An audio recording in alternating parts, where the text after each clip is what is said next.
Happy Monday, boys and girls.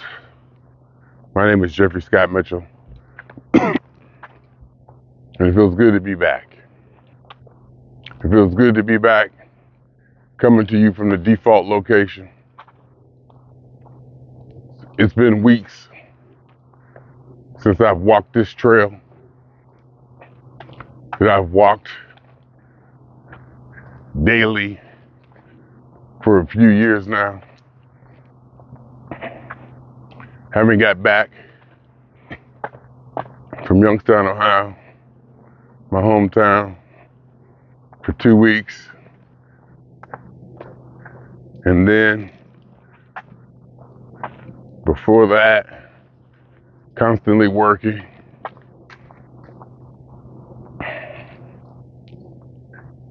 And then before that, picking up family from the airport. Did I pick them up? It might have been a week, I can't remember.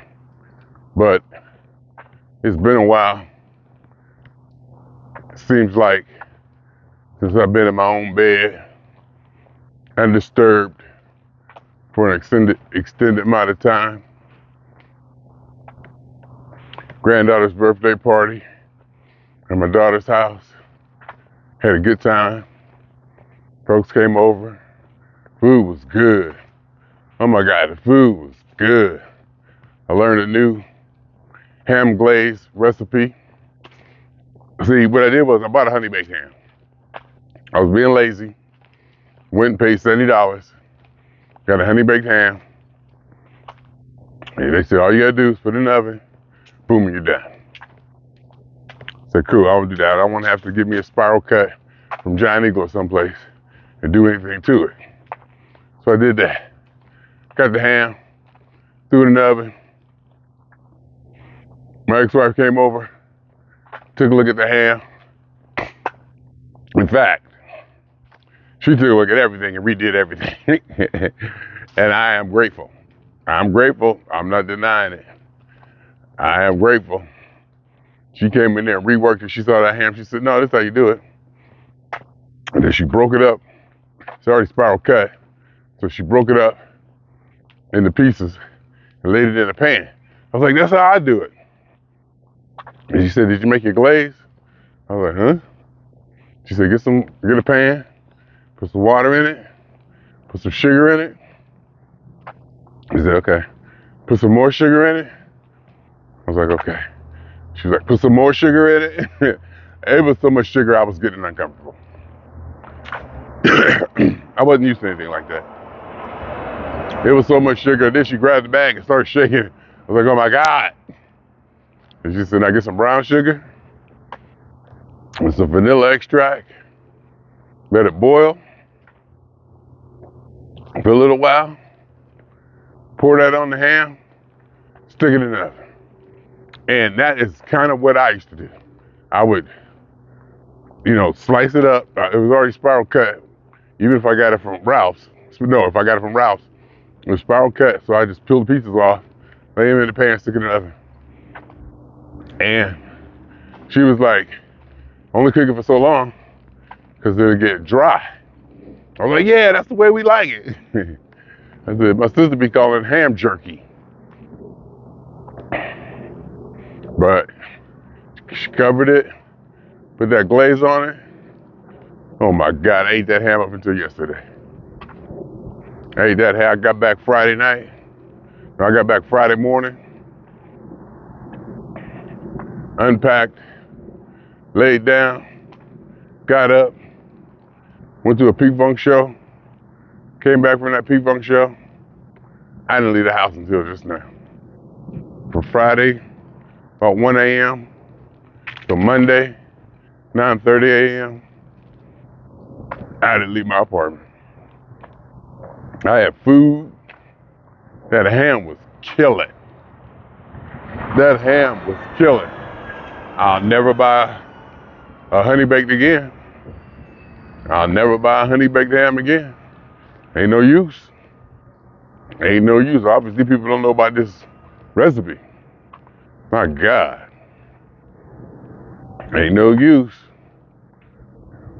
Paid $70 for that piece of meat.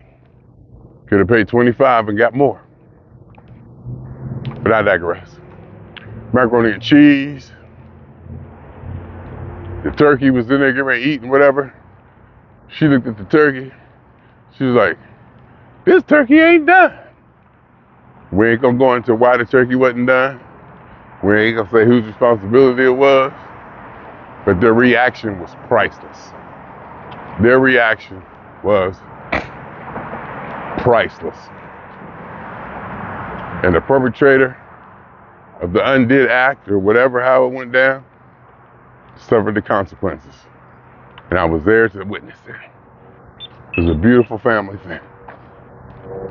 It was a beautiful family moment. Did you cook this turkey?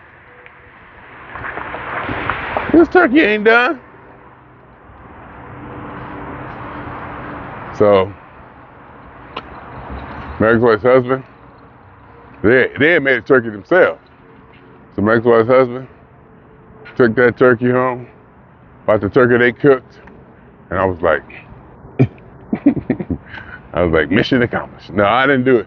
It wasn't me, and I had nothing to do with it. Because I don't really like turkey. Until I had that turkey they made. Because they cook. Every time I go back there, I go over there and just eat at their house. They just cook. And I bring back tons of food. And I eat on it. Because I don't get that kind of quality of cooking. Home cooking.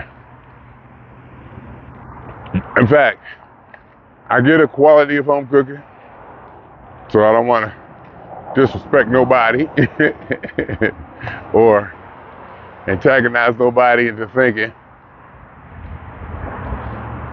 or being mad so the next time they come here they don't be cooking.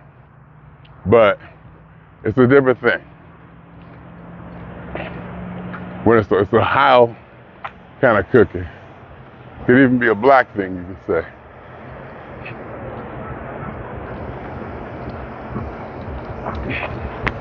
It could even be a black thing, whatever it is. It's a style that I'm used to, or whatever, however you want to put it.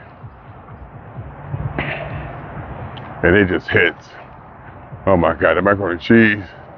My cousin made greens. She's famous for them. I got my Mr. Paul's rolls, a ham, and let me tell you about this turkey. I ain't never seen turkey like this before.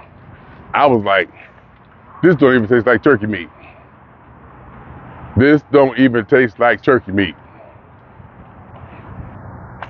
I ate on that stuff. My bag was so heavy coming back. That's what I did for the last 2 days.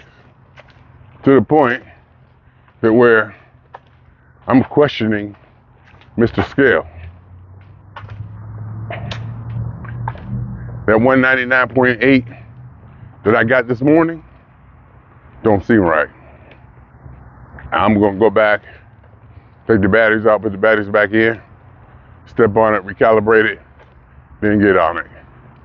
Because I've been killing it. It was cheesecake, it was birthday cake, it was duplex creams, it was marshmallows, ham, rolls, dressing. Oh my God. The dressing, turkey, ham, macaroni and cheese. And I was alone in my apartment for 2 whole days.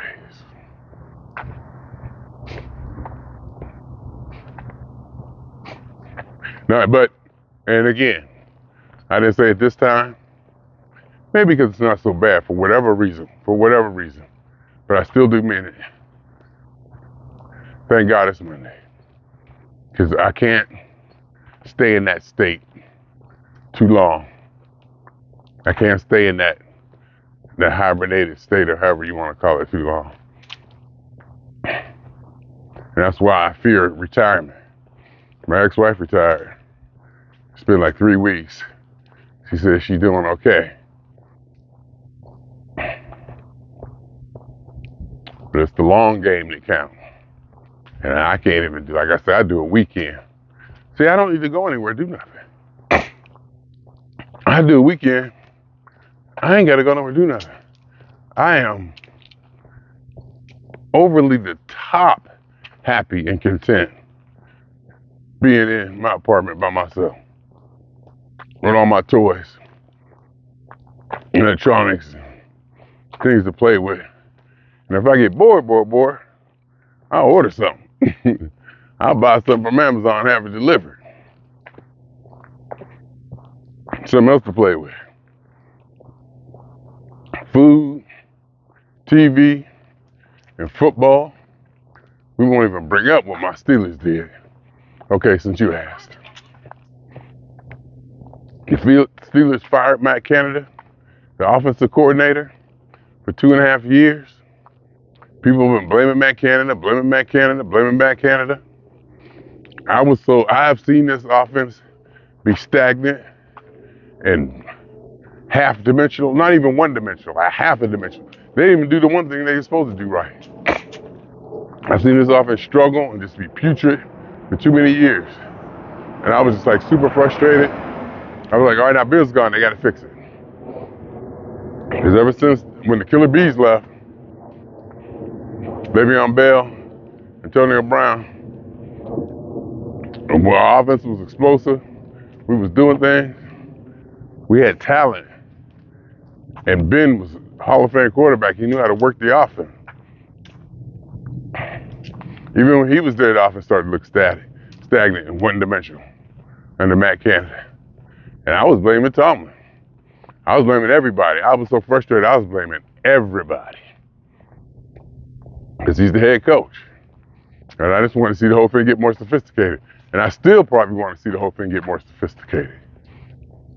And I was talking about the Miami coach, that dorky looking dude with the glasses.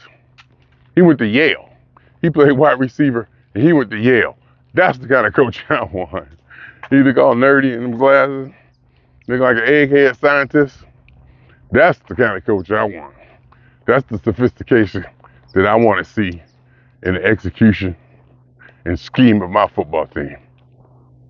One commentator called it bully ball, playing bully ball. I don't think you can play bully ball anymore in the league for a whole season. You got to out-scheme.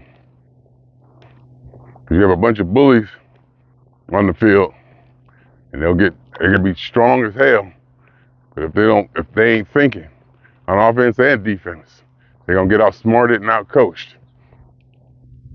So they fired Matt Canada Tuesday. They played their first game since then. Granted, it wasn't the best football team on the world to play.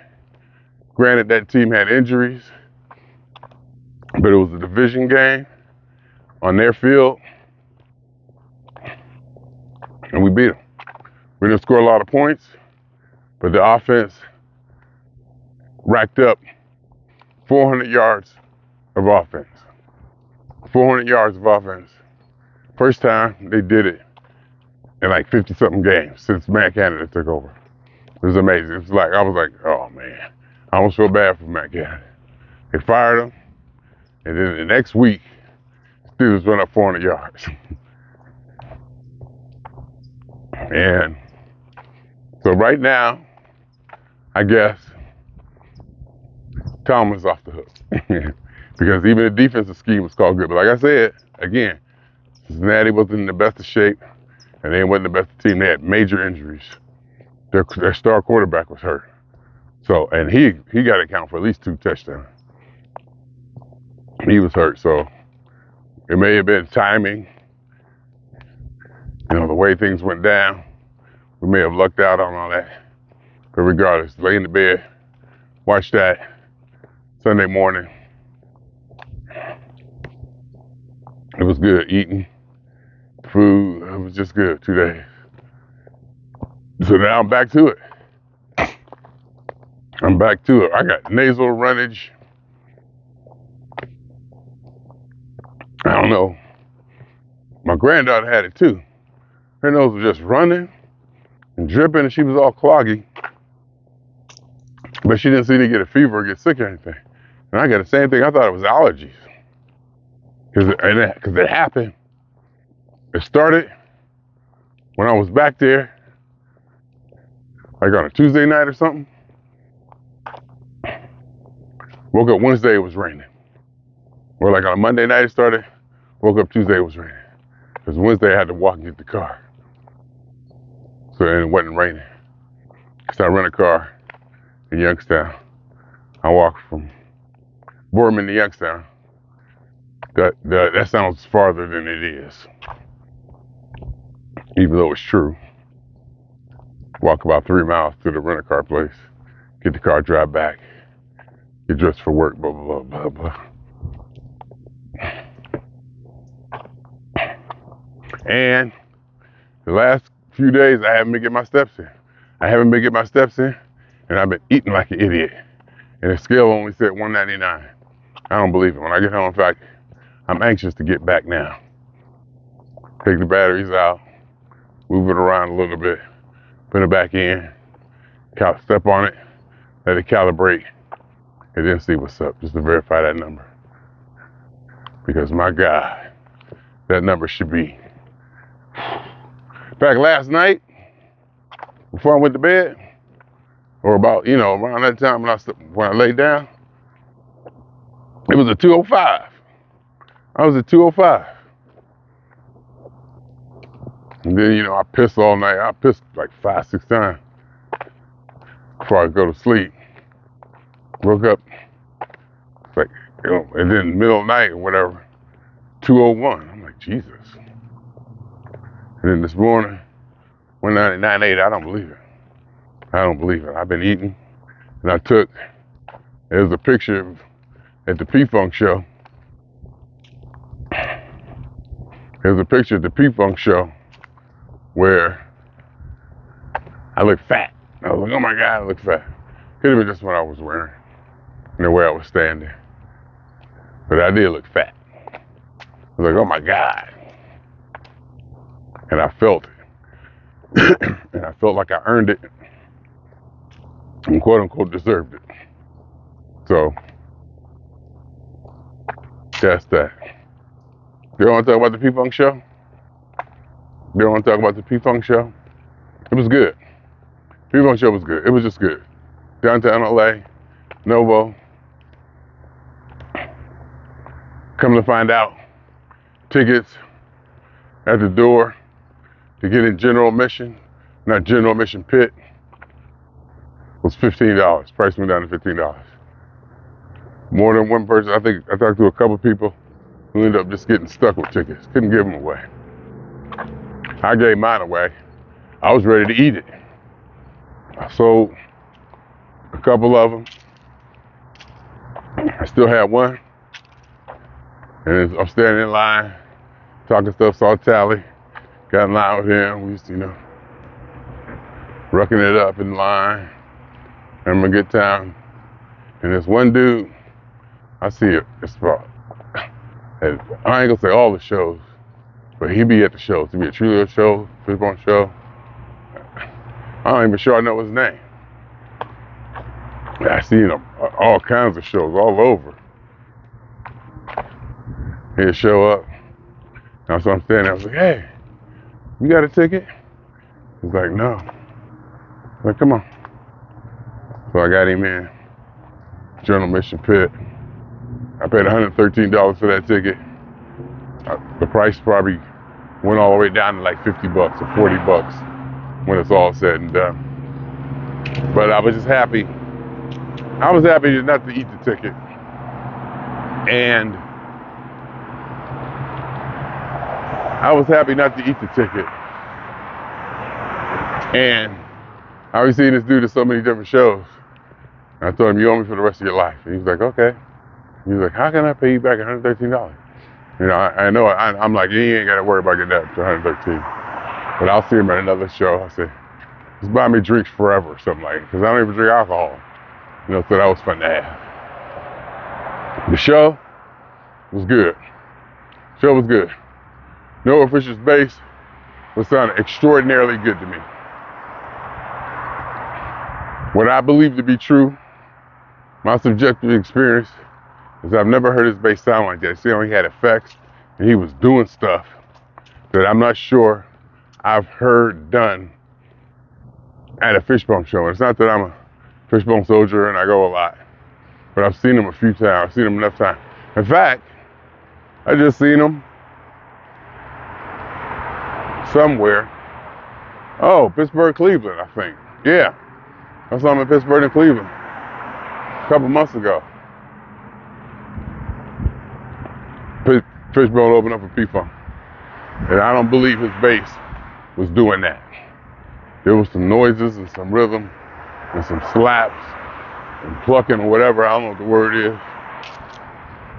that I don't think I heard for. I was memorized. I was memorized, not mesmerized. I was memorized. Just looking, just listen, trying to see, because it was like right in the pocket. Sometimes it got a little bit overmodulated and loud, because I think, Fishbone music, Fishbone bass is kind of flat. It's supposed to be like flat and hollow. I mean, it's just what I'm thinking. As you know, the old soul R&B stuff is like, doom, doom, doom, that lower end. Fishbone is more like, dun, dun, dun, dun, dun, upbeat, that's kind of ska kind of. And his bass had that round bottom middle to it, where the middle wasn't there. So it gave it that nice, full bottom sound. And he had effects on there and he was doing stuff. I was like, oh my. And,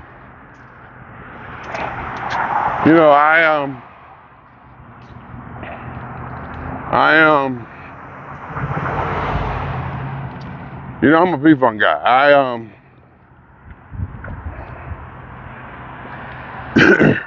I usually don't be vibing Fishbone, but I was vibing him. I was vibing him that night. I was vibing him Friday night. Like a song selection, whatever. It was sounding good. I was like, okay, I hear that. I feel that. So I enjoyed them. My back started getting kind of tired. I hadn't walked in a couple of days, probably why. Just was on an airplane. Flew there, slept a couple hours, and I'm staying in the show for an hour. So I was kind of tired, but P-Funk came out. P-Funk got it going. And here's the story I'm going to tell. From my belief, it was their first show in a long time, or a while after a break, and they were fresh. And you can tell. Cosmic Slop seemed to be at a faster pace. Mr. Clinton was in good spirits, as usual. The band it was getting off the rails like I like. Cause them just getting in and doing stuff. Mr. Hampton, loud, clean, as usual. Well, I ain't gonna say as usual, but loud and clean, as usual. Mr. Curry, even Mr. Curry seemed to be doing a little something extra. His sound was good. Mr. Joseph, everybody. Mr. Thomas, Greg Boyer, Mr. Scheider, Garrett, Mr. Scheider, even the girls, even Brandy and Tanisha, everybody. Kevin Oliver on P-Funk, solo.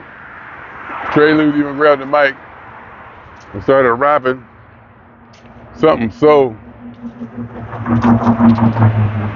incredibly nasty and obscene. It was perfect. Mr. Payne, as always, with the voice, doing what he do. Did I forget anybody? God's Weapon. By the time God's Weapon came on to do Dirty Queen, I had to go sit down. I had to go to the balcony and sit down. And right when I went to sit down, or about that time, and I got a front row balcony seat,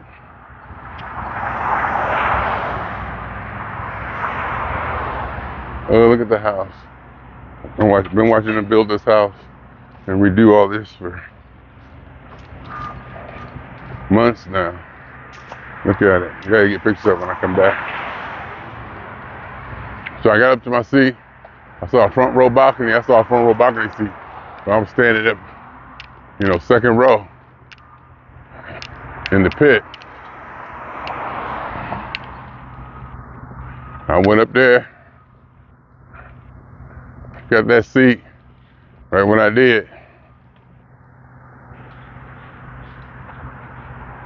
I think Mr. Josian started singing "All Your Goodies Are Gone," and they went into Maggot Brain. So I was able to sit down and vibe Maggot Brain. It's a big difference. Okay, now, you're standing up front, and Mr. Hampton is right there, and you're right by a speaker, and it's blaring and killing. Blaring is probably the wrong word, but I like the lead guitar to be super loud.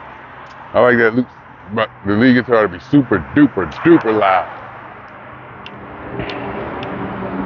So when you're in the balcony, it's not gonna be as loud. Because you really probably you're hearing a lot of the PA speakers. I don't know what I'm talking about. But it was still loud and clear.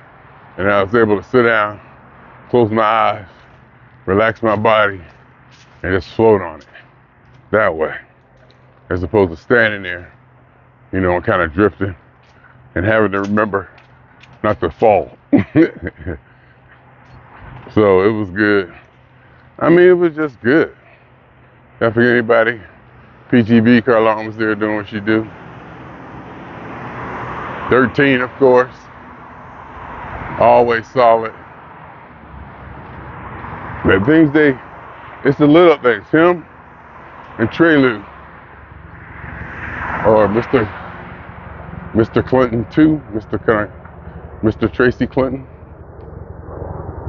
The things they do is like little subtleties in the background and stuff that are important. Ad-libs or filler or whatever. And he kind of orchestrates the show. Mr. Payne is the MC, I guess. But 13 be kind of like the hype man. I don't know. But it's the point that he got a shot. He gave LA Magus a shout out. LA Magus in the house. I was wearing the shirt. Not sure if Tally was wearing his. I think he still might have had the fishbone on. So I'm standing there thinking I'm getting love from the stage. And that feeling felt good, whether it was true or not. The feeling I got from it was good. So, oh yeah, I think it was LA Magus. It was all LA Magus everywhere. Backstage, so I think it's also Raw backstage. I think he had on his LA Magus shirt. So it wasn't just me, but it don't matter.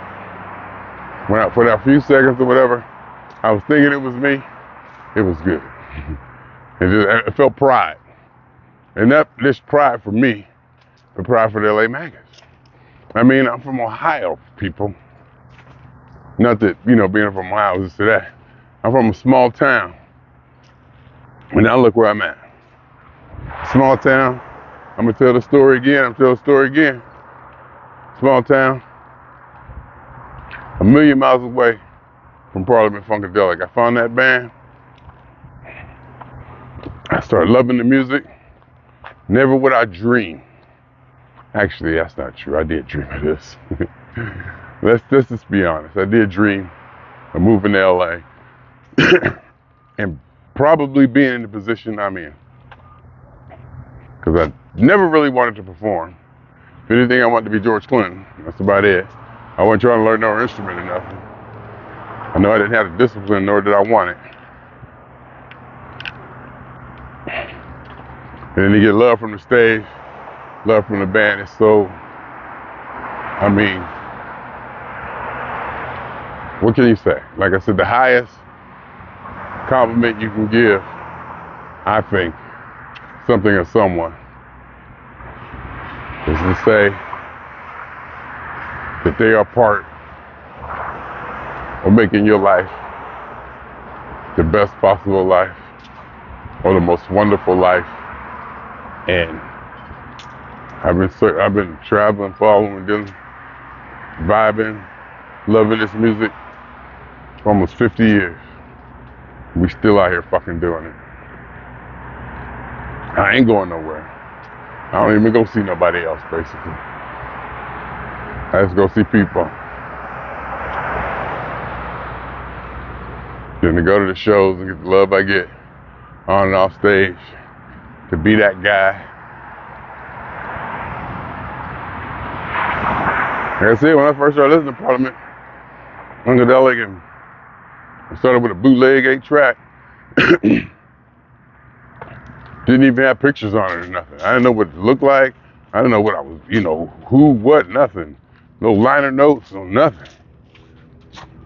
The album started to come in, but I'm still a million miles away from knowing anything. Really, the closest thing I would get was Right On magazine or something in Jet every now and then. Those few magazines, I think Rock and Soul or something, whatever magazine was. Pictures, this or that. Then start reading the album covers. And it was like they were stars. They were up in the heaven. Parliament Funkadelic was up in the heaven. And I finally got to see him. Motor Booty Tour. He was at the Civic Arena of Richfield Coliseum. Huge production. Thousands of people. I'm way back, It was just too big, too overwhelming for me. But I was able to get pieces of it in. I was able to observe some pieces. Get a gist of, how this whole concert thing works. And I think a few years later, they came to Packard Music Hall. I was in college. I just got out of college, 2 years of DeVry. I was back home, got my mother's car, drove to Warren to see him, and that was the first time I was able to comprehend or looking at the eyes of the musicians, see the show, feel it and understand it. Because I was like maybe 10 feet from the stage. And I was able to look and see and feel and understand a lot better what goes on stage. The Glory Hole Stupid Egg Tour, Popsicle Tour, whatever they call it, Anti-Tour. And Mr. Payne came out of the egg. Blew my mind. Because he was messing with the speakers and messing up the music, and it was making me mad. Because, remember, this is my second time seeing this band that I haven't followed all these years. And I'm so far from it, I'm thinking I'll never get to see him again. I'm thinking this is it. I'll never get this, it was precious. Every second was just so damn precious. And he was messing with speakers, messing with the band, and the band was like, they was playing the role. I thought it was real. And he came out the egg.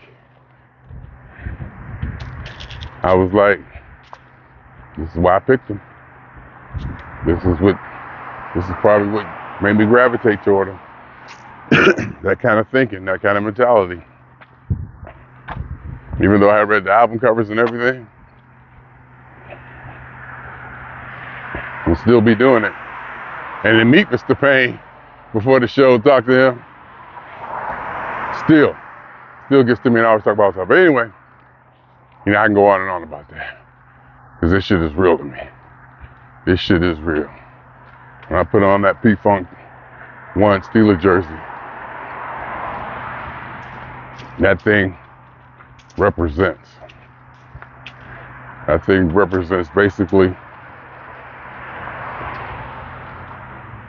I don't want to say a lot to what I have to say, whatever.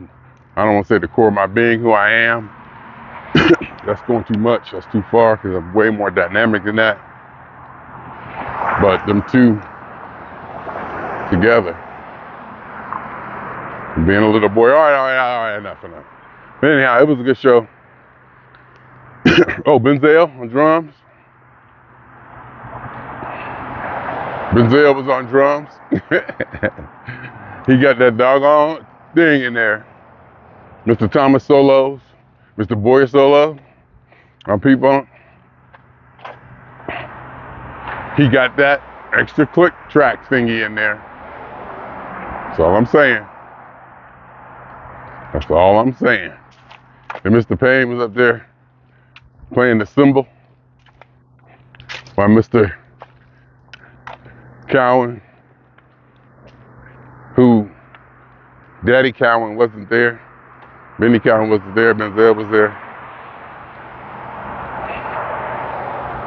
He was playing the cymbal while Denzel was playing. And you see the look on Denzel's face. It was fun. It's good. It's good. Mr. Hampton and his antics. We need him. Did I say something about Brandy and Tanisha? Becoming more and more vocal. Not just hearing them singing their parts, but actually adding stuff to the show, saying stuff. Well, Brandy does, Tanisha don't. I don't think she does. She's sticking to the script. That's Brandy. Every now and then you hear a voice come above the track or whatever, and it just excites me every time just to hear that real loud voice. And God's Weapon sang the rap on one of the Shake the Gate tracks, and his energy when he does that, it just brings it up. Instead of singing, well, they both sing it over the track, okay? But the way he puts energy into it, he sings over the track as opposed to singing on top of it. He takes it to another level in the energy, and it just brings the whole thing up. So when whoever comes after him, they got to bring something. And they play Dirty Queen. And for some reason in the balcony, Dirty Queen almost had some appeal. The only part of Dirty Queen I like is when the girls come dancing out, when Tanisha come dancing out to the beginning part at that African silent music. And they say, he's a dirty queen. It's just not, it's kind of like the Fishbone music. If it ain't on the one, it ain't no fun. I just made that up. If it ain't on the one, it ain't no fun. But it was good. Did I forget anybody? Lige, Mr. Bedrosian. Saw him before the show. Got his book out. I ordered his book on the airplane when I landed in LA. So that'll be coming. And his book, to me, is significant because the details and it's vetted. I asked him, I said, has it been vetted? I said, has your credits and stuff been vetted? Because what he's doing, he's detailing who played on what album.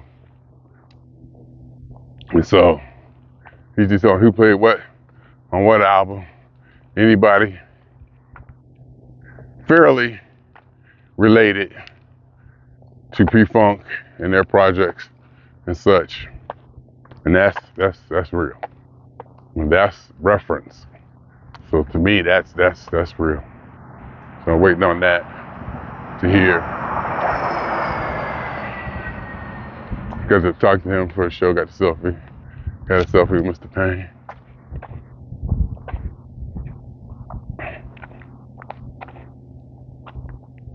It was good just hanging out. It's really good. And again, I'm reminded that a lot of people, some people, it's their first show. And they come there and they're just so excited. They're just so excited, And that used to be me. Even though I'll probably try to play it off and be cool. I was there too. I remember being so excited. I don't know if intimidated is the word, but it probably is, to even talk to him. I remember before I was even so shy to talk to him. First time I got backstage, it was too much. I didn't want to be there. And I still don't want to be there. I still don't like going backstage. I like doing what Jeffery want to do. And Jeffery can do whatever the hell he want on his side of the stage. With their reason, of course. But I got a lot more freedom on my side of the stage. Like I say, I'm King Kong on my side of the stage. It's my house. If I'm in there, P-Funk playing, that's my house. But I think the last time I was challenged was in DC one time. A bunch of brothers was getting it. And they had Mr. Clinton's attention. And I could see they had his attention. because he's gonna gravitate to the group or wherever the energy is in the room. And I could tell he wasn't looking in my direction. It made me, I don't even say mad, but it set me back. No, it didn't set me back, you know what I'm saying. But anyway.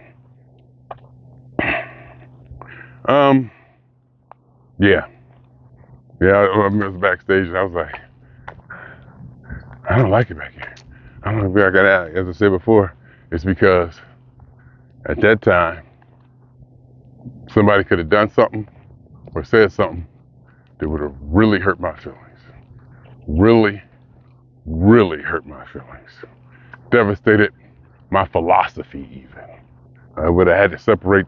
It was before I was able. It was before I knew to separate the band from the music. And not only the band, I had to separate the people,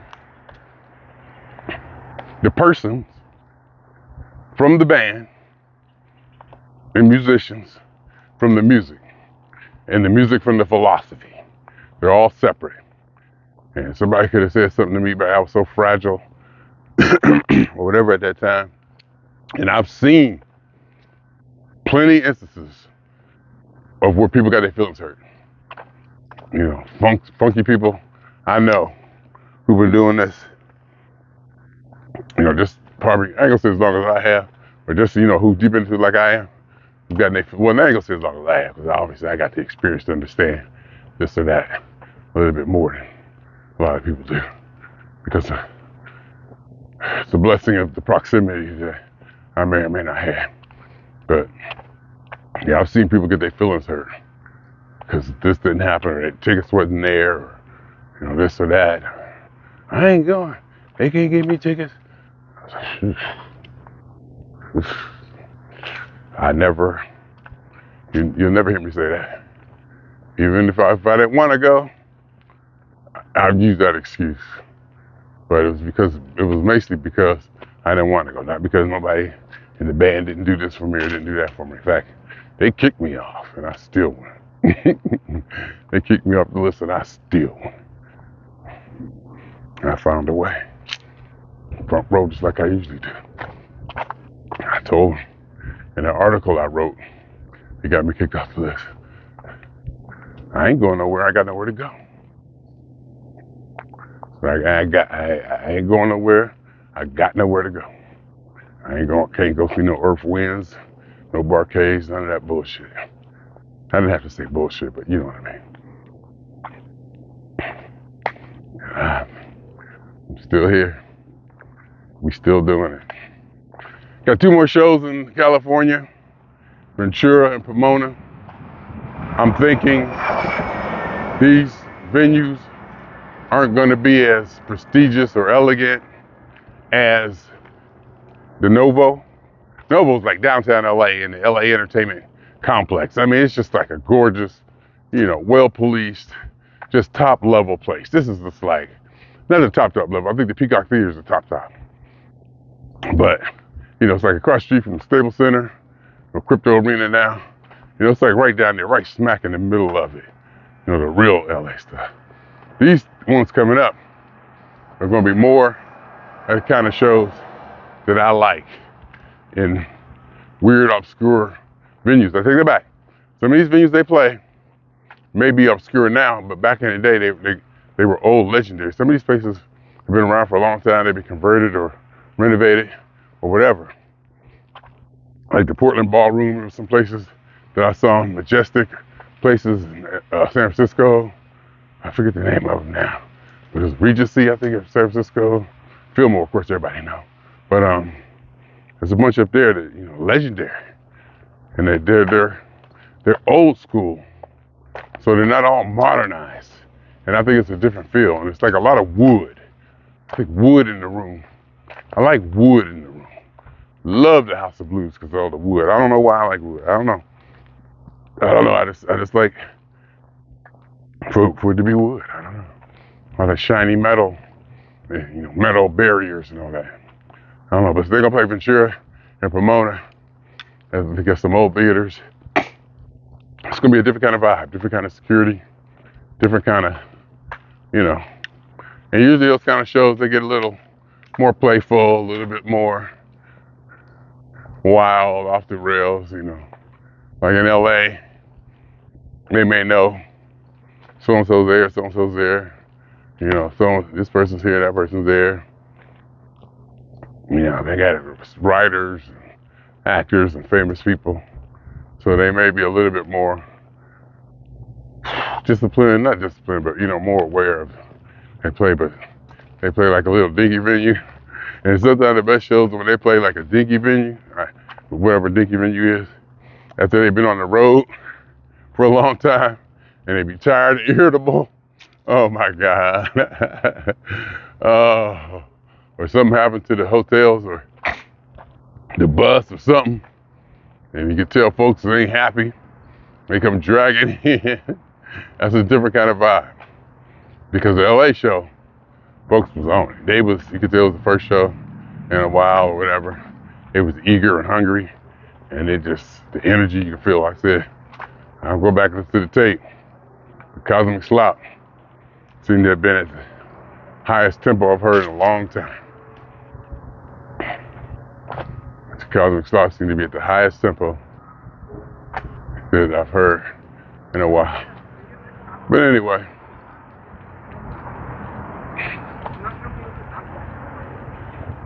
my name is Jeffrey, and I'm out here doing what I do. Talking about the people. I got distracted, saw some people over there talking. They got my attention. Not that I have to go on guard, but you want to be aware of your surroundings. When I got distracted. But anyway, so we'll get to see him December 23rd, December 21st. I didn't even check out the logistics of the show yet. Meaning, where's it going to be at? How am I going to work? Am I going to be off? I haven't checked any of that out yet. I should have PTO days, so I should be good. If I have to take a day off,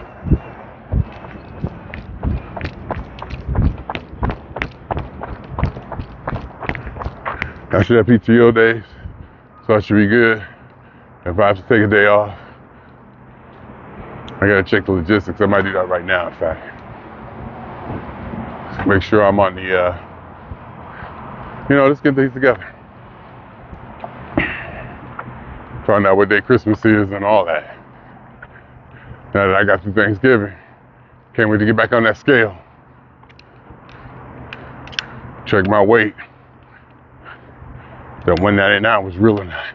But anyway, and Mr. Moore, Angela Moore, Dirty Walt, Kendall, I think his name is John Stewart. Fishbone, and the guitar guy, Norwood Fisher, did I say Norwood? Who, I don't want to say Norwood is my hero, because that's not the way I talk or believe in anything outside of myself, pretty much. But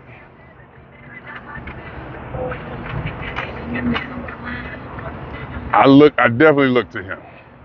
I definitely look to him, his opinion, his actions. I definitely, there's no doubt about that.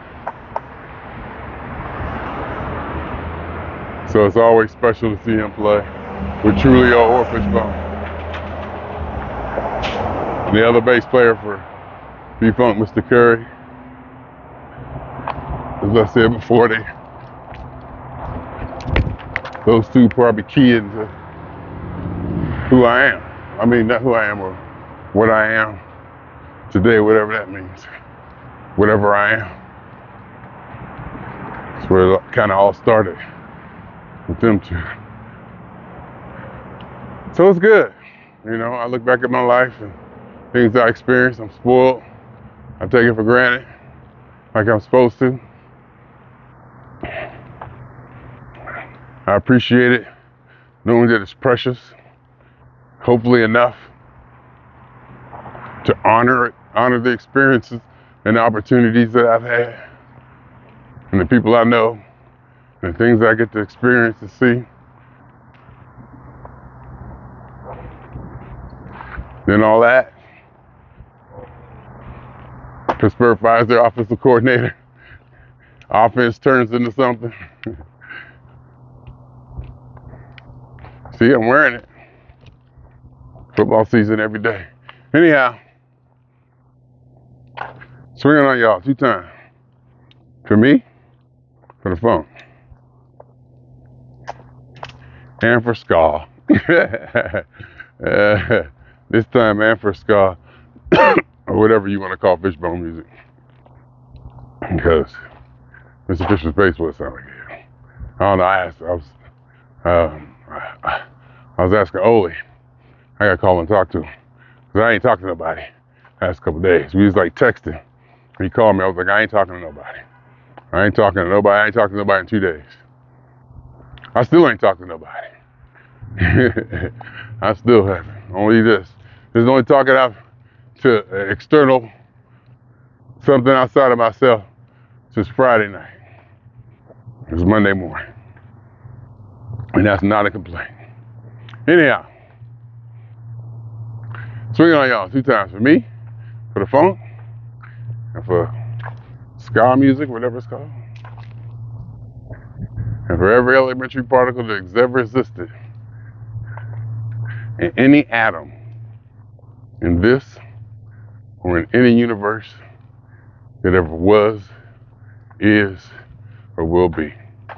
A totality of it all, the theory of universe, an hypothesis of all as one. My name is Jeffrey. Oh, I should have stopped it first. Okay.